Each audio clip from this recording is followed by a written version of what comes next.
প্রিয় দ্বাদশ শ্রেণীর শিক্ষার্থীরা,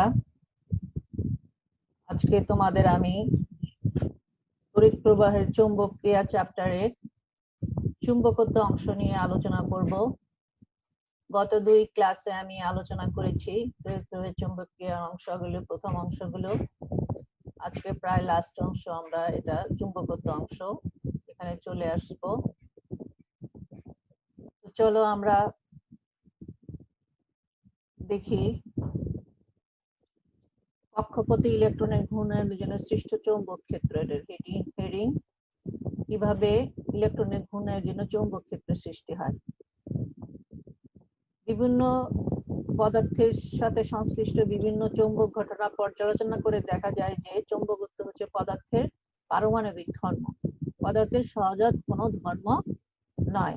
ইলেকট্রন যখন নিউক্লিয়াসকে কেন্দ্র করে ঘুরতে থাকে তখন তার চারদিকে একটা প্রবাহ লুপ সৃষ্টি হয়। আমরা জানি যে কোনো পরিবাহীর চারদিকে বিদ্যুৎ প্রবাহিত হলে চৌম্বক ক্ষেত্র সৃষ্টি হয় এবং পারমাণবিক প্রবাহের সৃষ্টি হয়। একটা ইলেকট্রনের কক্ষীয় গতির ফলে যে প্রবাহ লুপ্ত হয় তাকে পারমাণবিক প্রবাহ সৃষ্টি করে এবং একে কখনো কখনো অ্যাম্পিয়ার প্রবাহ বলা হয়ে থাকে। আসো আমরা দেখি কক্ষপথে ইলেকট্রনের ঘূর্ণনের ফলে সৃষ্ট চৌম্বক ক্ষেত্রের ম্যাথমেটিক্যাল ডেরিভেশন আমরা কিভাবে দিতে পারি। বায়োসাভার্টের সূত্র থেকে আমরা জানি যে একটা বৃত্তাকার কুণ্ডলীর কেন্দ্রে চৌম্বক ক্ষেত্র পাওয়া যায়। ওখানে B = I/2r। এখানে E আধান বিশিষ্ট একটি ইলেকট্রনের যদি কক্ষপথ একবার আবর্তন করতে t সময় লাগে তাহলে তড়িৎ প্রবাহ I = E/t। কক্ষপথের ব্যাসার্ধ যখন r, ইলেকট্রনের বেগ যখন v, তখন আমরা পাই t = 2πr/v। সুতরাং I = E × v/2πr। অতএব b এর মান পাচ্ছি আমরা μ0/2r E/t = μ0/2r Ev/2πr। তাহলে আমরা পাচ্ছি চৌম্বক ক্ষেত্রের মান μ0/4π Ev/r²।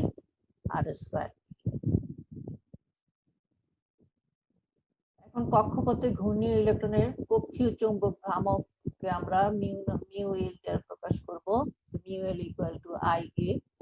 I এর মান আমরা ওখানে পাচ্ছি Ev/2r, আর এখানে হলো ক্ষেত্রফল πr²। তাহলে Ev/r/2, তাহলে μL পাচ্ছি E/2sm × mvr। এটাকে সিম্পলিফাই করে m ইলেকট্রনের ভর, পরের তত্ত্ব অনুযায়ী ইলেকট্রনের কৌণিক ভরবেগ L = mvr = nh/2s²। এখানে h হলো প্ল্যাঙ্কের ধ্রুবক, h এর মান 6.63 × 10⁻³ জুল/সেকেন্ড। তাহলে সুতরাং μL পাচ্ছি E/2sm × L, তাহলে NEh/4πm পাচ্ছি। প্রথম কক্ষের জন্য n1 হলে আমরা μL পাচ্ছি EH/4πm। একে বোর ম্যাগনেটনও বলা হয়, μv দ্বারাও অনেক সময় প্রকাশ করা হয়। এর মান হচ্ছে 9.274 × 10⁻24 অ্যাম্পিয়ার/মিটার²। সমীকরণটির যদি ভেক্টর রূপ হচ্ছে μL ভেক্টর চিহ্ন দিয়ে -EL ভেক্টর 2sm। এখানে ঋণাত্মক চিহ্ন ইলেকট্রনের কৌণিক ভরবেগ ও চৌম্বক ভ্রামকের বিপরীতমুখিতা বোঝায়। ইলেকট্রনের আধান ঋণাত্মক হয় এরকমটি হয়। এবার আসি ইলেকট্রনের স্পিন ও চৌম্বক ক্ষেত্র। স্পিন লাটিন যেমন তার নিজ অক্ষের চারদিকে ঘুরে, এরকম আপন অক্ষের সাপেক্ষে ঘূর্ণনকে বলা হয় স্পিন। ইলেকট্রনের দুই ধরনের স্পিন থাকে। ঘড়ির কাঁটার দিকে যখন সে ঘুরে তখন ঊর্ধ্বমুখী স্পিন প্রকাশ করা হয়, আর বিপরীত দিকে যখন ঘুরে তো ঘড়ির কাঁটার বিপরীতমুখী বামার্ধী স্পিনকে নিম্নমুখী স্পিন বলা হয়। ইলেকট্রনের দুই ধরনের স্পিন থাকে। স্পিনের কারণে ইলেকট্রনের একটি সক্রিয় স্পিন কৌণিক ভরবেগ ক্যাপিটাল এস কে আমরা প্রকাশ করি এইভাবে h/4π ইকুয়াল টু h²/2। এখানে h² সমান সমান h/2π, এটাকে বলা হয় হ্রাসকৃত প্ল্যাঙ্কের ধ্রুবক। এর মান হচ্ছে 1.055 × 10⁻⁻34 জুল সেকেন্ড। স্পিন চৌম্বক ভ্রামকের মান 1 বোর ম্যাগনেটনের সমান। তাহলে μs আমরা পাচ্ছি 1 বোর ম্যাগনেটন। বোর ম্যাগনেটনের মান আমরা জানি EH/4πm, এখান থেকে EH²/2sm। তাহলে আমরা স্পিন ভ্রামকটা পাচ্ছি, স্পিনের জন্য যে চৌম্বক ভ্রামক সেটা পাচ্ছি μs = E/ms। সমীকরণের ভেক্টর রূপ হচ্ছে μs = E/ms ভেক্টর চিহ্ন।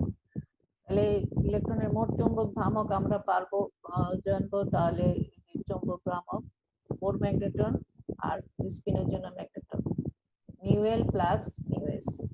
ঘূর্ণনের জন্য যে চৌম্বক ভ্রামক সৃষ্টি হয় সেই চৌম্বক ভ্রামক আর স্পিনের জন্য যে কক্ষপথে ঘূর্ণনের জন্য একটা পাচ্ছি আর নিজে স্পিনের জন্য একটা পাচ্ছি। দুইটা চৌম্বক ভ্রামকের যোগফলে আমরা পাচ্ছি -p/2sm * l + 2s। পরমাণুর মধ্যে ইলেকট্রনগুলো যে কোনো অভিমুখী ঘূর্ণায়মান থাকে। কোনো পরমাণু যদি সমান সংখ্যক ইলেকট্রন বিপরীত অভিমুখে ঘূর্ণায়নরত থাকে তাহলে লব্ধি চৌম্বক ক্ষেত্র থাকে না, পরস্পর চৌম্বক ক্ষেত্র নাকচ হয়ে যায়, এজন্য লব্ধি চৌম্বক ক্ষেত্র পাই। এই ধরনের পরমাণু দ্বারা গঠিত পদার্থই সাধারণত অচৌম্বক পদার্থ হয়ে থাকে। আমরা আসলে এবার পৃথিবীর চৌম্বকত্ব চ্যাপ্টার নিয়ে আলোচনা করব। পৃথিবীর চৌম্বকত্ব। পৃথিবী একটি বিরাট চুম্বক। আগে এরকম প্রশ্ন আসতো, দেখাও যে পৃথিবী একটি বিরাট চুম্বক। আমরা যদি এখন তো এরকম প্রশ্ন আসে না তোমাদের, এটা অনেকটা জ্ঞানমূলক প্রশ্ন অথবা অনুধাবনমূলক প্রশ্ন, পৃথিবী একটি বিরাট চুম্বক ব্যাখ্যা করো, এরকম প্রশ্নটা আসতে পারে। তখন তোমাদের কিছু লাইন লিখতে হবে, অল্প কিছু লাইন দিয়ে প্রকাশ করলে এটা হবে। একটা দণ্ড চুম্বককে যদি তুমি পৃথিবীতে ঝুলাও তাহলে তুমি দেখতে পাবে যে এটা আমাদের উত্তর দক্ষিণ মেরু বরাবর এটা ঝুলে থাকে। এই থেকে বোঝা যায় যে পৃথিবীর ভূপৃষ্ঠে একটা চৌম্বক ক্ষেত্র বিদ্যমান আছে, কারণ এটা অন্যদিকে মুখ করে থাকছে না, থাকছে হলো উত্তর দক্ষিণ মেরু বরাবর। তাহলে পৃথিবীর চুম্বক যেহেতু পরস্পর সমমেরু পরস্পরকে বিকর্ষণ করে, তাহলে আমাদের ধরতে হবে যে দণ্ড চুম্বকের উত্তর মেরুর সাথে পৃথিবীর দক্ষিণ মেরু, দণ্ড চুম্বকের দক্ষিণ মেরুর সাথে পৃথিবীর উত্তর মেরু একটা আছে। এবং সত্যি তাই প্রমাণ হয়েছে। একটি স্থান পৃথিবীর একটা মেরুর অবস্থান হচ্ছে উত্তর কানাডার হাডসন বে এলাকায়, আর অপর একটা মেরুর অবস্থান হচ্ছে অ্যান্টার্কটিকা এলাকায়। ভূপৃষ্ঠের এই দুই বিন্দুকেই পৃথিবীর চৌম্বক মেরু বলা হয়ে থাকে। এগুলি ভৌগোলিক মেরু নয়। পৃথিবীর চৌম্বক মেরু দুটির সংযোজক সরলরেখা ও ভৌগোলিক মেরু দুটির সংযোজক সরলরেখার মধ্যে অন্তর্গত কিছু একটা কোণ আছে, 11.5 ডিগ্রি কৌণিক অবস্থান আছে। পৃথিবীর চৌম্বক দক্ষিণ মেরু ভৌগোলিক উত্তর মেরু থেকে প্রায় 1750 কিলোমিটার পশ্চিমে, আর চৌম্বক উত্তর মেরু ভৌগোলিক দক্ষিণ মেরুর পূর্বে অবস্থিত। আশা করি এতক্ষণ বুঝেছো যা বলেছি। এখন আমরা চৌম্বক সংক্রান্ত কতগুলো সংজ্ঞা আলোচনা করব। আসো আমরা কিছু সংজ্ঞা নিয়ে আলোচনা করি। প্রথমেই এগুলো সব জ্ঞানমূলক প্রশ্ন আসে তোমাদের পরীক্ষায়, 1 নম্বরের কোশ্চেন করে আসে এগুলো। প্রথমে এই প্রশ্ন একটা, চুম্বক কি? তাহলে কি বলবা? যে বস্তু চৌম্বক ক্ষেত্র সৃষ্টি করে ফলে অন্য একটি চুম্বক বা চৌম্বক পদার্থের উপর বল প্রয়োগ করে তাকে চুম্বক বলে। চুম্বক পদার্থ কি তাহলে? যে সকল পদার্থকে চুম্বক আকর্ষণ করে এবং যাদেরকে চুম্বকে পরিণত করা যায় তাকে বলা হয় চুম্বক পদার্থ। অচুম্বক পদার্থ কি তাহলে? 1 নম্বরের এই কোশ্চেন। আসলে তোমরা কি লিখবে? যে সকল পদার্থকে চুম্বক আকর্ষণ করে না এবং যাদেরকে চুম্বকে পরিণত করা যায় না তাদেরকে অচুম্বক পদার্থ বলে। চুম্বক মেরু। এবার আসো আমরা চুম্বক মেরু সম্পর্কে আলোচনা করব।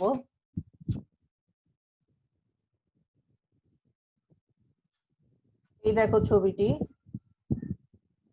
একটি দণ্ড চুম্বক দেখানো হয়েছে এবি। এর প্রান্তের দিকে দুটি অঞ্চলে, যে অঞ্চলে তার আকর্ষণ বিকর্ষণ ক্ষমতা বেশি সেগুলিকে বলা হয় চুম্বক মেরু। চিত্রে দেখো তোমাদের এবি একটি দণ্ড চুম্বক, এখানে মেরু নর্থ এন দ্বারা নর্থ পোল আর এস দ্বারা সাউথ পোল দেখানো হয়েছে। এবার আসো চুম্বক অক্ষ কি? এই যে দুই মেরুর সংযোগকারী সরলরেখাকে বলা হচ্ছে চুম্বক অক্ষ। জ্যামিতিক দৈর্ঘ্য কি? কোন চুম্বকের দুই প্রান্তের মধ্যবর্তী এ বি প্রান্তের মধ্যবর্তী যে দূরত্বটা, সেই দূরত্বটাকে বলা হচ্ছে জ্যামিতিক দৈর্ঘ্য। আর চুম্বক দৈর্ঘ্য হচ্ছে দুই মেরুর সংযোগকারী সরলরেখার দৈর্ঘ্যটা হচ্ছে চুম্বক দৈর্ঘ্য।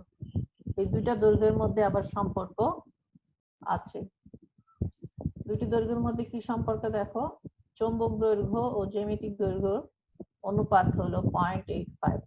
তাহলে চুম্বক দৈর্ঘ্য সমান সমান 0.85 ইন্টু জ্যামিতিক দৈর্ঘ্য। জ্যামিতিক দৈর্ঘ্যটা বড়, অর্থাৎ চিত্র এনএস সমান সমান 0.85 ইন্টু এবি। চিত্র অনুযায়ী আমরা এটা দেখাতে পারছি। ভৌগোলিক মধ্যতল কি? পৃথিবীর কোন স্থানে ভৌগোলিক উত্তর দক্ষিণ মেরু বরাবর কল্পিত উলম্ব তলকে ওই স্থানের ভৌগোলিক মধ্যতল বলে। চুম্বক মধ্যতল কি?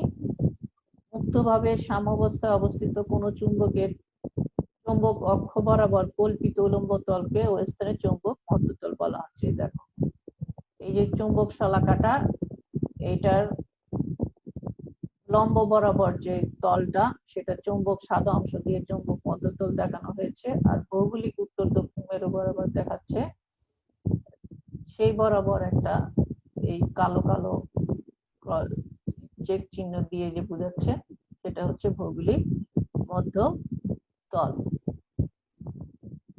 এবার আসে চুম্বক দ্বিমেরু ভ্রামক বা চুম্বক ভ্রামক। এই জিনিসটা কি? কোন চুম্বকের যে কোনো একটি মেরু শক্তি ও চুম্বক দৈর্ঘ্যের গুণফলকে ওই চুম্বকের দ্বিমেরু ভ্রামক বলে। অর্থাৎ চুম্বক ভ্রামক যদি হয় তাহলে যে কোনো একটি মেরু শক্তি আর হলো চুম্বক দৈর্ঘ্য যদি টুয়াইস এল হয় তাহলে এম ইন্টু টুয়াইস এল আমরা পাচ্ছি চুম্বক ভ্রামক ক্যাপিটাল এম। চুম্বক ক্ষেত্র কি?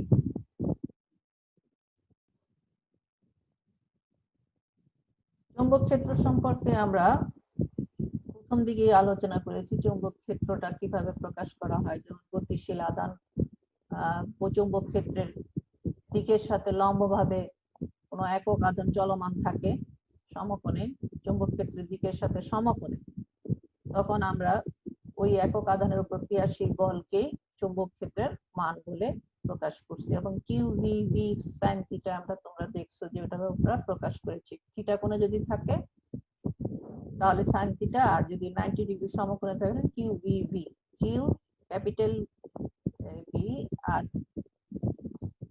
Normal V. চুম্বক ক্ষেত্রকে আমরা বি দ্বারা প্রকাশ করা হয়ে থাকে। এটি একটি ভেক্টর রাশি। এর একক কি? এর একক হলো টেসলা, এর মান হলো newton by ampere per metre, সমতুল্য। Newton per ampere per metre সমতুল্য। চুম্বক তীব্রতা আবার আসো আমরা এখন আলোচনা করি। চুম্বক তীব্রতা কি? কোন বিন্দুর চুম্বক ক্ষেত্র চুম্বক প্রবেশ্যতার অনুপাতকে চুম্বক তীব্রতা বলে।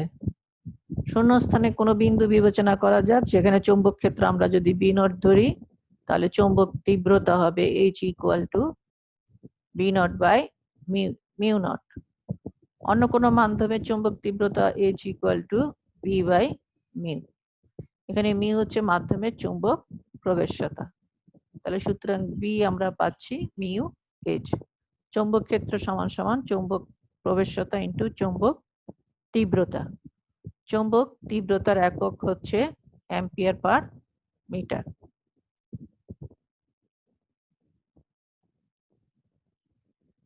চৌম্বক তীব্রতা H কে ক্ষেত্র বা চৌম্বক ক্ষেত্র প্রাবল্য অনেক সময় বলা হয়ে থাকে। এবার চুম্বকায়ন তীব্রতা বা চুম্বকায়ন এর মাত্রা বা চুম্বকায়ন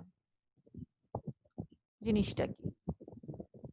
চুম্বকায়ন তীব্রতা। চুম্বকায়ন ক্ষেত্র প্রয়োগ করলে কোনো চৌম্বক পদার্থের প্রতি একক আয়তনে যে চৌম্বক ভ্রামকের উদ্ভূত হয় তাকেই চুম্বকায়ন তীব্রতা বলে। একে আই দ্বারা প্রকাশ করা হয়, তাহলে এফ হলো চৌম্বক ভ্রামক, এটা হলো ভি যদি আয়তন হয়, তাহলে একক আয়তনের এই চৌম্বক ভ্রামককেই চুম্বকায়ন তীব্রতা বলছে। এই চুম্বকায়ন তীব্রতার একক হচ্ছে অ্যাম্পিয়ার মিটার। এবার চুম্বক আবেশ বা চুম্বক আবেশ ক্ষেত্র। এক টুকরা নরম লোহার দণ্ড বিবেচনা করা যাক। একে শূন্য স্থানে সুষম চৌম্বক ক্ষেত্রে, এই যে সুষম চৌম্বক ক্ষেত্রে স্থাপন করা হলো। এই চৌম্বক ক্ষেত্রে কোন লোহার টুকরা রাখলেই তা চুম্বকে পরিণত হয়। আমরা এক টুকরা লোহার টুকরা রাখলাম, চুম্বকে পরিণত হয়েছে। দেখো এর দুইটা পোল সৃষ্টি হয়েছে, সাউথ পোল আর নর্থ পোল। এর বাম প্রান্তে দক্ষিণ মেরু, ডান প্রান্তে উত্তর মেরু সৃষ্টি হয়ে গেছে। এই আবিষ্ট চুম্বকত্বের জন্য তার নিজস্ব চৌম্বক ক্ষেত্র সৃষ্টি করে, যা বক্ররেখা দ্বারা নির্দেশ করা হয়েছে। আগেরটা ছিল সুষম চৌম্বক ক্ষেত্রে, আমরা দ্বন্দ্ব চুম্বকটা স্থাপন করলাম, করার পরে যখন সে চুম্বকে পরিণত হবে তখন তার নিজস্ব ক্ষেত্র রেখা তৈরি হয়, যেগুলি বক্ররেখা দ্বারা দেখানো হয়েছে। এখন এ ও বি, এই চুম্বকায়ন সুষম চৌম্বক ক্ষেত্রে বি নটটার দিক একই দিকে, সৃষ্ট চৌম্বক ক্ষেত্রে একই দিকে হয়, লব্ধি চৌম্বক ক্ষেত্র বৃদ্ধি পায়।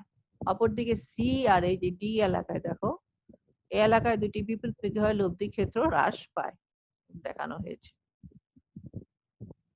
তাহলে চৌম্বক পদার্থের মধ্যে চৌম্বক আবেশ রেখার লম্বভাবে অবস্থিত একক ক্ষেত্রফল দিয়ে অতিক্রমকারী চৌম্বক আবেশ রেখার সংখ্যাকে চৌম্বক আবেশ বলা হয়। একে বি দ্বারা প্রকাশ করা হয়। তাহলে B equal to B nought plus mu nought I. Mu nought I হচ্ছে পদার্থের চুম্বকায়নের ফলে সৃষ্ট চৌম্বক ক্ষেত্র। বি আবার সমান সমান মিউ এইচ, তাহলে এখানে বি নট হলো মিউ নট এইচ, তাহলে মিউ নট আই, তাহলে বি পাচ্ছে mu not into H plus I.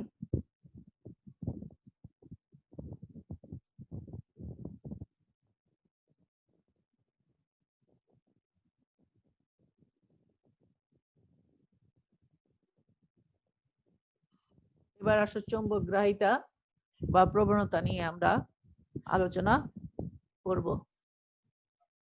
চৌম্বক গ্রাহিতা কি বা প্রবণতা কি? কোন চৌম্বক পদার্থের চৌম্বকায়ন তীব্রতা এবং চৌম্বক তীব্রতার অনুপাতকে ওই পদার্থের চৌম্বক গ্রাহিতা বা প্রবণতা বলে। চৌম্বকায়ন তীব্রতা যদি আই আর চৌম্বক তীব্রতা যদি এইচ হয়, তাহলে চৌম্বক গ্রাহিতা বা প্রবণতা আমরা ল্যামডা এম দ্বারা প্রকাশ করি। এটা ল্যামডা এম সমান সমান আই বাই এইচ। আপেক্ষিক চৌম্বক প্রবেশ্যতা কি? কোন চৌম্বক পদার্থের চৌম্বক প্রবেশ্যতা শূন্যস্থানে চৌম্বক প্রবেশ্যতার অনুপাতকে বলা হয় আপেক্ষিক চৌম্বক প্রবেশ্যতা। রিলেটিভ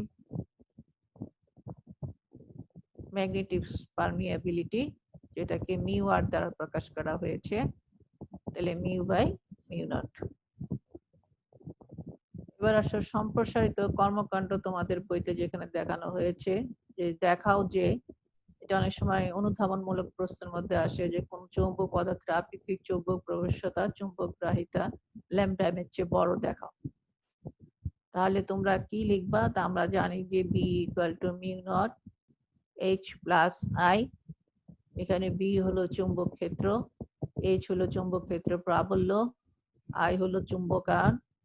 তাহলে সমীকরণকে আমরা B কে আমরা H দ্বারা ভাগ করি, ভাগ করলে আমরা এই ইকুয়েশনটা পাই mu not 1 plus I by H। তারপরে B বাই H সমান সমান B সমান সমান মিউ তো, তাহলে B বাই H সমান সমান মিউ, মিউ সমান সমান mu not 1 plus lambda m, mu by mu nought সমান সমান 1 প্লাস ল্যামডা m। তাহলে রিলেটিভ পারমিয়াবিলিটি আমরা পাচ্ছি, ম্যাগনেটিক পারমিয়াবিলিটি পাচ্ছি mu R equal to 1 plus lambda m, অর্থাৎ আপেক্ষিক চৌম্বক প্রবেশ্যতা চৌম্বক গ্রাহিতা অপেক্ষা বৃহত্তর, অর্থাৎ মিউ আর গ্রেটার দেন ল্যামডা m দেখানো হয়ে গেল।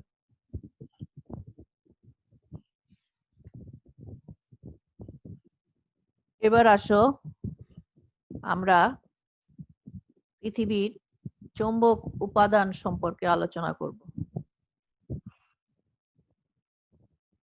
কোন স্থানে পৃথিবীর ক্ষেত্রকে সম্পূর্ণরূপে বর্ণনা করার জন্য তিনটা রাশি নির্ণয় করা হয়: বিচ্যুতি, বিনতি ও ভূচুম্বক ক্ষেত্রের অনুভূমিক উপাংশ। এই তিনটি রাশি পছন্দ করার কারণ হচ্ছে এটা সহজেই পরীক্ষার সাহায্যে নির্ণয় করা যায়। এগুলোকে কোন স্থানে ভূচুম্বকের মৌলিক উপাদানও বলা হয়। বিচ্যুতি কি দেখো, কোন স্থানে মুক্তভাবে স্থাপিত চৌম্বক শলাকা ভৌগোলিক উত্তর দক্ষিণ মেরু থেকে যে কোনো বিচ্যুত হয়। দেখো চুম্বক শলাকা এখানে মুক্তভাবে যদি স্থাপন করা হয়, এটা ভৌগোলিক উত্তর দক্ষিণ মেরু থেকে যে কোনো বিচ্যুত হয়, সেটাই হচ্ছে থিটা, চৌম্বক বিচ্যুতি। ছবিতে আমরা দেখতে পেলাম, এই ছবিটা দেখো ক চিত্রে বিচ্যুত দেখানো হয়েছে। কোন স্থানে বিচ্যুতিকে থিটা দ্বারা প্রকাশ করা হয়, ওই স্থানে চৌম্বক মধ্যতল ভৌগোলিক মধ্যতলের পূর্ব পাশে থাকলে বিচ্যুতিকে বলা হয় থিটা ডিগ্রি পূর্ব, বা এই থিটা ডিগ্রি ই দ্বারা এইভাবে লেখা হয়। আর যদি পশ্চিম পাশে থাকে তাহলে থিটা ডিগ্রি পশ্চিম বলা হয়, অথবা থিটা ডিগ্রি ডাব্লিউ লেখা হয়। মুক্তভাবে স্থাপিত চৌম্বক শলাকার উত্তর মেরু যদি ভৌগোলিক মধ্যতলের পূর্ব পাশে থাকে, তবে ওই স্থানের বিচ্যুতিকে বলা হয় থিটা ডিগ্রি পূর্ব, আর পশ্চিম পাশে থাকলে থিটা ডিগ্রি পশ্চিম বলা হয়। ঢাকার বিচ্যুতি হাফ ডিগ্রি পূর্ব বলতে কি বোঝায় তাহলে? তাহলে ঢাকায় মুক্তভাবে স্থাপিত চৌম্বক শলাকা ভৌগোলিক উত্তর দক্ষিণের সাথে হাফ ডিগ্রি কোণ করে অবস্থান করে এবং চুম্বক শলাকার উত্তর মেরু ভৌগোলিক পূর্ব পাশে অবস্থান করে।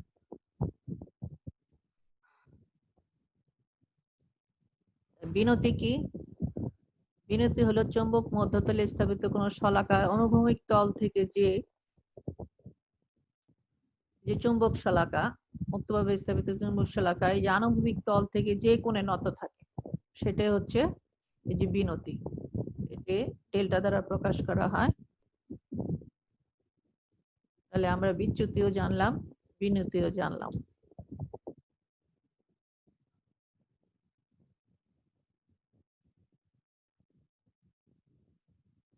এখন ঢাকার বিনতি 31 ডিগ্রি নর্থ বলতে কি বোঝায়? তাহলে ঢাকায় ভূচুম্বকের চৌম্বক ক্ষেত্রটা অনুভূমিক তলের সাথে 31 ডিগ্রি কোণ করে আছে এবং মুক্তভাবে চৌম্বক মধ্যতল স্থাপিত চৌম্বক শলাকার উত্তর মেরুটা এত ডিগ্রি কোণে অনুভূমিক তল থেকে নত থাকে। দুই মেরুতে বিনতি পায় 90 ডিগ্রি এবং বিষুবরেখার বিনতি হলো এখানে 0 ডিগ্রি। ভূচুম্বক ক্ষেত্রের অনুভূমিক উপাংশ কি? কোন স্থানে অনুভূমিক বরাবর ভূচুম্বক ক্ষেত্রে যে উপাংশ থাকে, এই যে আমরা এখানে ছবিতে দেখো অনুভূমিক বরাবর ভূচুম্বক ক্ষেত্রে, এটা যদি ভূচুম্বক ক্ষেত্র বি হয়, তার অনুভূমিক উপাংশ হলো এইচ। এটা কি বলা হয়? ভূচুম্বক ক্ষেত্রে অনুভূমিক উপাংশ। তার একটা উলম্ব উপাংশও থাকে যেখানে আমরা ভি দ্বারা প্রকাশ করি। দেখো এইচ হচ্ছে বি কস, এখানে যদি বিনতি ডেল্টা হয় তাহলে আমরা পাচ্ছি H equal to B cos delta, আর ভি পাচ্ছি ভি সাইন ডেল্টা। তাহলে আমরা এই মোটটা পাচ্ছি এখানে root over H square plus B square. Tan ডেল্টার মান আমরা এখানে পাচ্ছি বি বাই এইচ। অনুভূমিক উপাংশ উলম্ব উপাংশের মধ্যে এখানে আমরা সম্পর্কটা বের করতে পারি।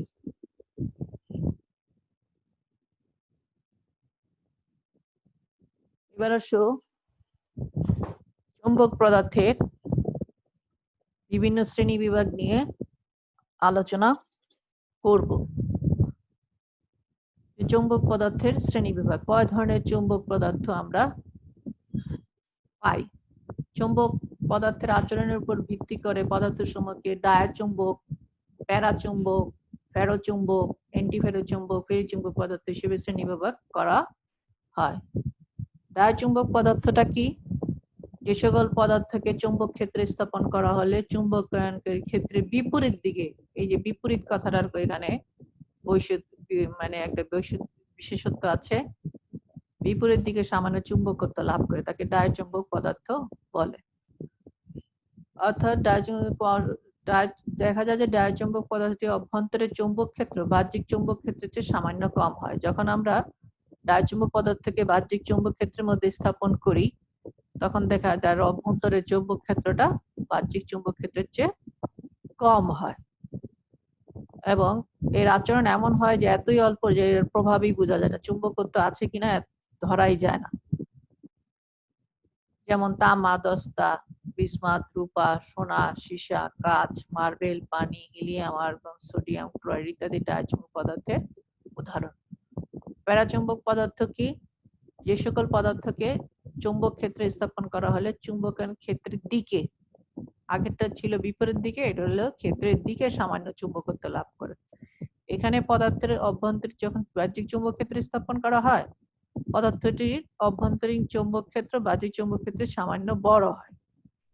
এই কারণে তার আচরণ এত কম হয় যে চুম্বকত্বর বিশেষত বোঝাই যায় না। এক্ষেত্রে কেবল শক্তিশালী চৌম্বক ক্ষেত্র প্রযুক্ত হলেই প্যারাচুম্বক ক্ষেত্রের প্রভাব দৃশ্যমান হয়। কয়েকটি প্যারাচুম্বক পদার্থের উদাহরণ হচ্ছে aluminium, sodium, antimony, platinum, manganese, chromium, তরল অক্সিজেন ইত্যাদি। এবার আসো ফেরোচুম্বক পদার্থ। যে সকল পদার্থকে চৌম্বক ক্ষেত্রে স্থাপন করা হলে চুম্বকায়ন ক্ষেত্রের দিকে শক্তিশালী চুম্বকত্ব লাভ করে তাকে ফেরোচুম্বক পদার্থ আমরা এখানে বলছি। ফেরোচুম্বক পদার্থ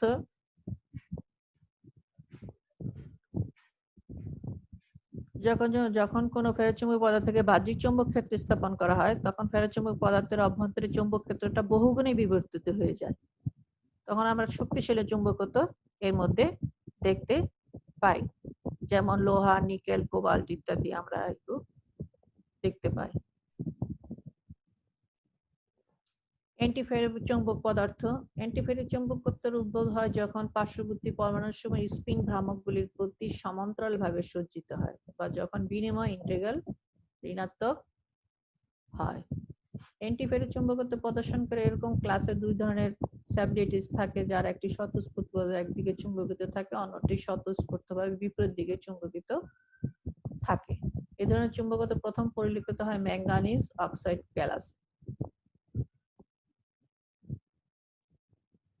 বাহ্যিক চুম্বক ক্ষেত্রের অনুপস্থিতিতে পার্শ্ববর্তী চৌম্বক ভ্রামকগুলি একে অপরের ক্রিয়া নাকচ করে দেয় বলে পরে পদার্থটি সামগ্রিকভাবে কোনো চুম্বকত্ব প্রদর্শন করে না। বাহ্যিক চৌম্বক ক্ষেত্র প্রয়োগ করা হয় তখন ক্ষেত্রের দিকে বরাবর সামান্য চুম্বকত্বের উদ্ভব হয়, যা তাপমাত্রা বৃদ্ধির সাথে সাথে বৃদ্ধি পায়। ক্রান্তি তাপমাত্রায় চুম্বকত্ব সর্বাধিক হয়, যাকে অনেক সময় নীল তাপমাত্রা বলা হচ্ছে। ফেরিচুম্বক পদার্থ। ফেরিচুম্বক পদার্থ অ্যান্টিফেরিচুম্বক পদার্থের অনুরূপ, শুধুমাত্র পার্থক্য হচ্ছে এই যে প্রতি সমান্তরালে সাজানো এর পার্শ্ববর্তী পরমাণু সমূহের স্পিন ভ্রামকগুলির মান অসমান হয়ে থাকে, যার ফলে একটা লব্ধি চুম্বকত্বের উদ্ভব হয়। এই ধরনের চুম্বকত্ব সাধারণত ফেরাইট অক্সাইড আমরা ফেরাইটের মধ্যে দেখতে পাই।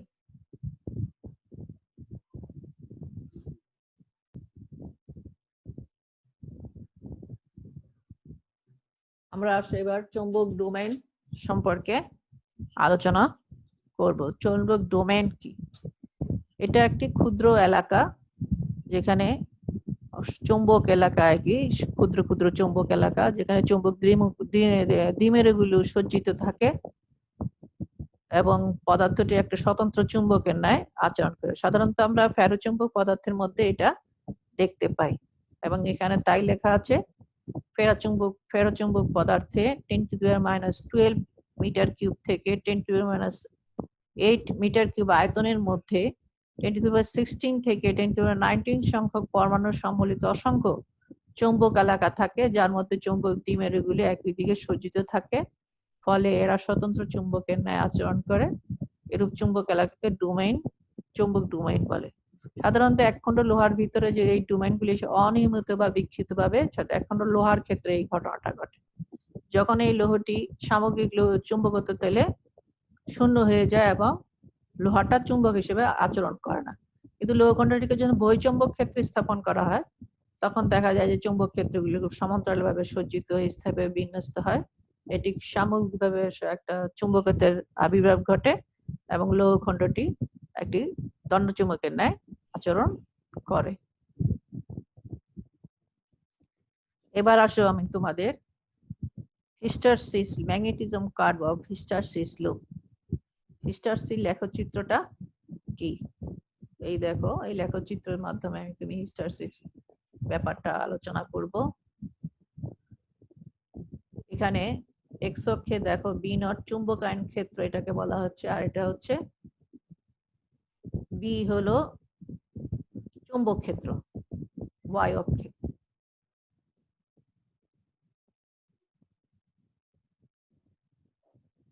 একটা ফেরোচুম্বক পদার্থের নমুনার মধ্যে যদি নেই, ধরলাম অচুম্বকিত অবস্থায় আছে, তা ক্ষেত্ররেখা 0 দ্বারা প্রকাশ করা হচ্ছে, যে দেখো 0 দ্বারা।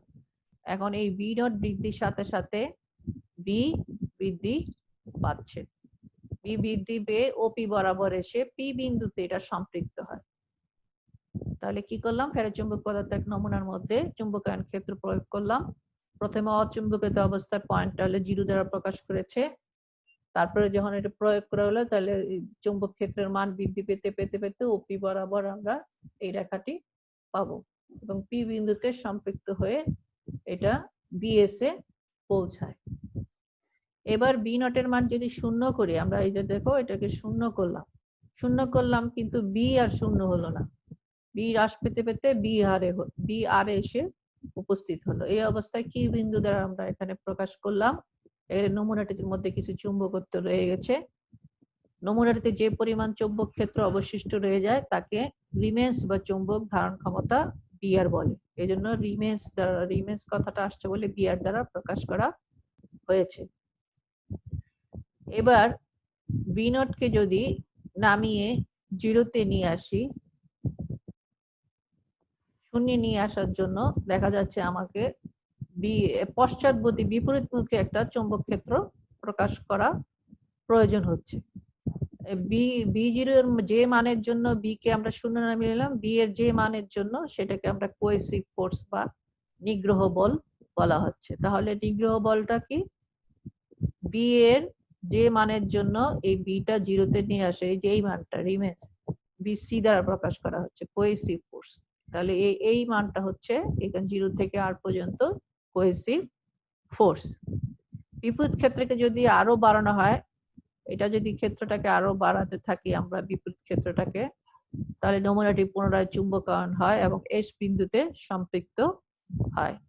বিপরীত ক্ষেত্রকেও যদি শূন্য করে দিলে নমুনাটি দেখা যাচ্ছে যে চুম্বকত্বের বিশেষত্ব রয়ে যাবে, যা টি বিন্দুতে নির্দেশ করা হয়েছে, এবং বি0 সম্মুখবর্তী ভাবে বাড়িয়ে আদি সর্বোচ্চ মানে যদি নিয়ে আসি তাহলে এস টি পি এই রেখাটা আমরা পাচ্ছি।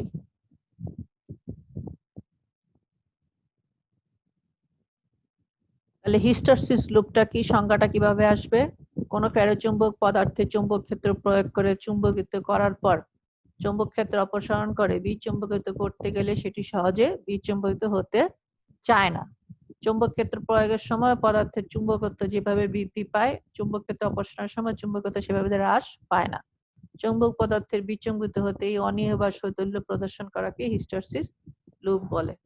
তাহলে আমরা এখানে দেখতে পেলাম এই যে বি এর মান যখন কমানো হয় তখন বি এর যে মান পাওয়া যায়, বি কে বাড়ানোর সময় যে প্রাপ্ত মানের যে বড় হয়, নমুনাটি বিচুম্বিত হতে অনীহা বা শৈথল্য প্রদর্শন করছে। এই ঘটনাটাই হচ্ছে হিস্টারসিস লুপ। তাহলে আমরা হিস্টারসিস লুপ সম্পর্কে এতক্ষণ আলোচনা করলাম, আশা করি তোমরা বুঝতে পেরেছো। আই এর লেখচিত্র আমরা এইভাবে ইয়ে করতে পারি, ওয়াই অক্ষে যদি আই দেই আর এইচ চুম্বকায়ন মাত্রা আই দিই আর এইচ হচ্ছে চুম্বকায়ন ক্ষেত্র যদি এক্স অক্ষে দেই, এটা হলো আমরা এরকম একটা হিস্টারেসিস লুপ পাবো। আমরা যে সকল পদার্থের সহনশীল বা নিগ্রহ বলের মান বেশি তাদেরকে কঠিন চৌম্বক পদার্থ বলে। দেখো এখানে তার হিস্টারেসিস লুপের চিত্রটা কিরকম। আর কাঁচা কোমল তার সংগৃহীত বল বা নিগ্রহ বল কম হয়ে থাকে, কোমল চৌম্বক পদার্থ বলা হয় এগুলিকে, যেমন কাঁচা লোহা। এই দুইটা চিত্রের মধ্যে সেটা দেখানো হয়েছে। এবার আসো অস্থায়ী চুম্বক ও স্থায়ী চুম্বক পদার্থ কি। স্থায়ী চুম্বক পদার্থ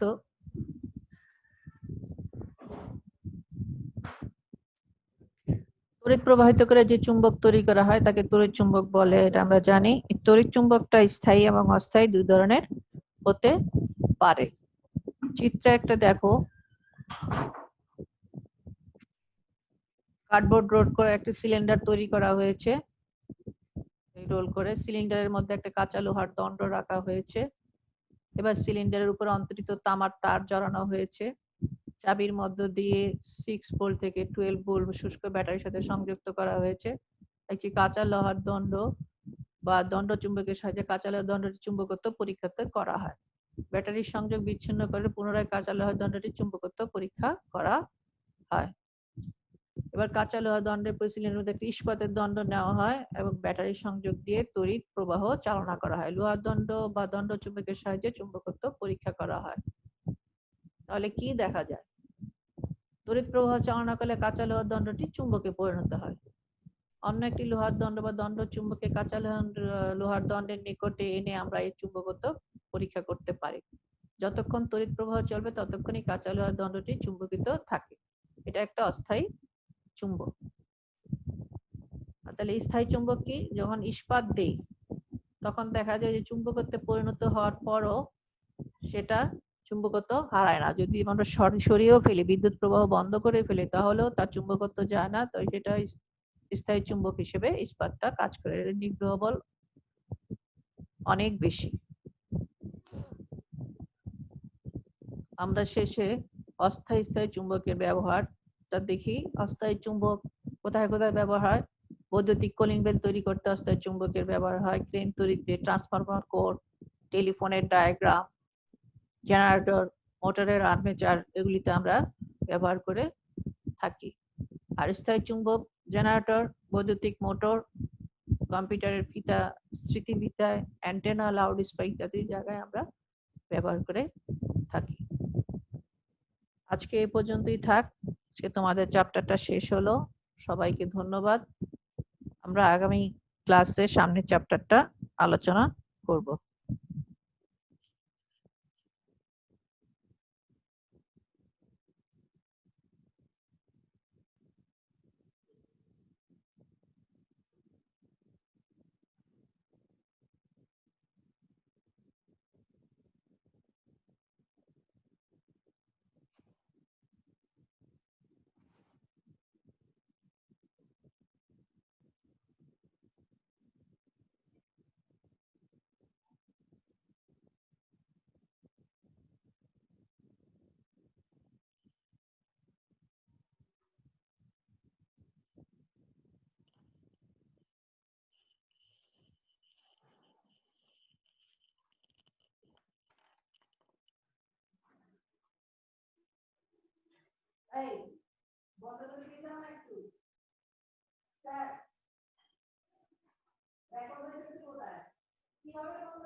কোথায় স্টপ দিবি?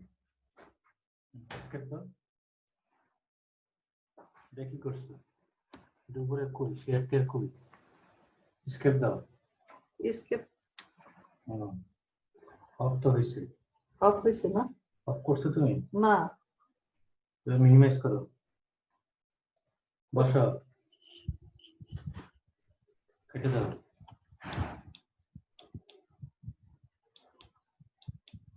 দাঁড়া, এটা কি ক্রস দাও। পুরো কাজ দেয় পাশে, হ্যাঁ দাঁড়াও, এন্ড মিটিং